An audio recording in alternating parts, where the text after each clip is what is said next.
J'étais invité par mes collègues. Invitation et je saisis un peu chaque opportunité de venir rencontrer d'autres entreprises. On a eu pas mal d'infos avec Évre-Port de Normandie. J'ai envie de découvrir un peu ce que annonce Laurence sur sa méthode là. Ça m'intéresse, je suis curieux. De pouvoir faire des rencontres en fait tout simplement pour pouvoir étoffer mon réseau. Rencontrer d'autres entreprises, échanger avec elles et puis voir un exemple concret comme là, elle, sa société, qu'est-ce qu'elle a fait et comment ça a évolué. Ça m'évoque la possibilité de faire un vrai lien et de ne pas séparer les deux mondes. J'imagine que c'est de l'innovation à la française. Et justement de lier l'activité économique et l'inclusion, la diversité, la RSE. Silicon Valley solidaire, eh bien écoutez, pas grand-chose à cette heure-ci, mais peut-être que dans une heure, j'en saurai plus. A few moments later. Ouais, j'ai trouvé ça inspirant. Ouais. Ce qui était intéressant, je trouve, c'était que ça faisait se poser beaucoup de questions.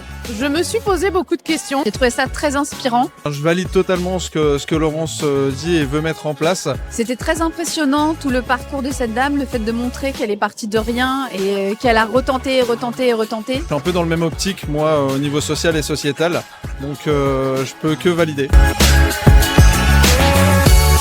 Je me sens acteur. Tout à fait acteur. Du coup, actrice. J'ai envie de développer le relationnel humain et ce qu'elle fait est formidable. Le but c'est d'ouvrir sur Évreux, donc je vais ouvrir sur Évreux dans tous les cas. J'ai eu l'impression quand je vois son discours, de voir beaucoup de parcours que j'ai vus chez moi. Inciter à réfléchir à son talent. Toute la partie du talent caché en fait qui se connaît pas.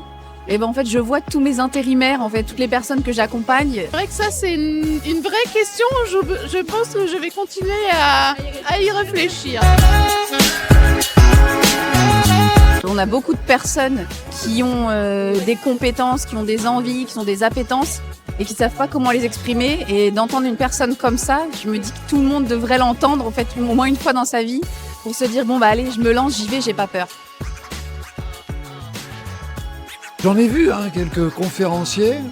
Elle a vraiment ce petit truc en plus qui fait qu'elle est différente. Il y a une véritable authenticité. Elle a des ambitions pour cette ville et cette ville a aussi des ambitions. J'espère que les ambitions des uns et des autres vont pouvoir se rejoindre et puis qu'on se donne rendez-vous dans un an. Voilà ce que je propose pour faire le point sur là où nous en sommes.